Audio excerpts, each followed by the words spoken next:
બાળકનું મોઢું જોઈને જાજો કે જે સરકારી શાળાઓની સુવિધા ભાજપના નેતાઓએ આપવાની હોય એ આપી નથી।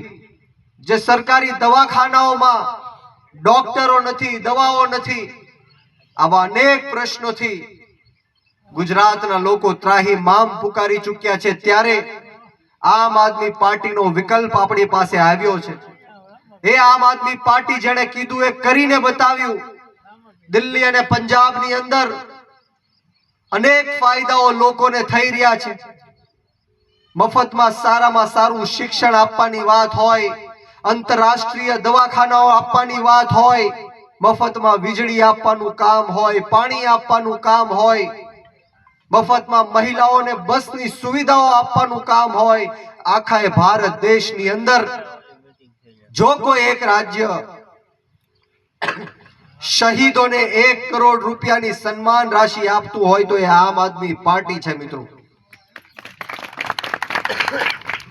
પંજાબની અંદર હમણાં જ ભગવત માન સાહેબની સરકારે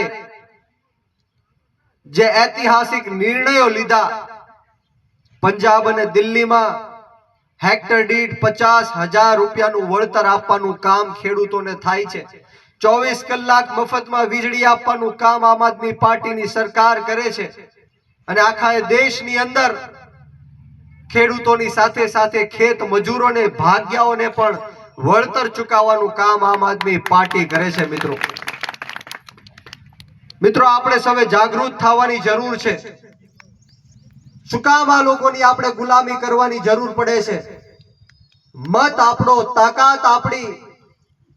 લોકશાહીમાં આ લોકો જે રીતના અન્યાય અને અત્યાચાર કરે છે, હિટલર શાહી અપનાવે છે, ગુંડાગર્દી કરે છે,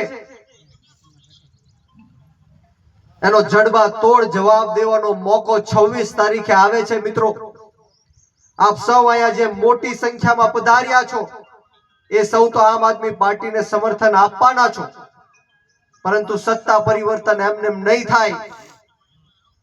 એક એક વ્યક્તિએ 50 લોકોને જાગૃત કરવા પડશે। ઘરે ઘરે સુધી આમ આદમી પાર્ટીની વિચારધારા પહોંચાડવી પડશે। અહીંયા જેટલા લોકો પણ બેઠા છો એના કરતા 3 ગણા વધારે લોકો આમ આદમી પાર્ટીની સભામાં આવવા ઈચ્છતા હોત, પરંતુ ધાક ધમકીઓ મળે છે, ધંધા રોજગાર ઉપર પ્રહાર થાય છે, ખોટા કેસો કરશું, તમારી ઉપર જેલમાં નાખશું, આ અનેક ષડયંત્રથી લોકો ડરના માહોલમાં જીવી રહ્યા છે। મિત્રો, ત્યારે આમ આદમી પાર્ટીના નેતાઓ તમારી વચ્ચે આવીને ખેડૂતોના હક, અધિકાર અને ન્યાયની વાત કરે છે, યુવાનોને રોજગાર આપવાની વાત કરે છે।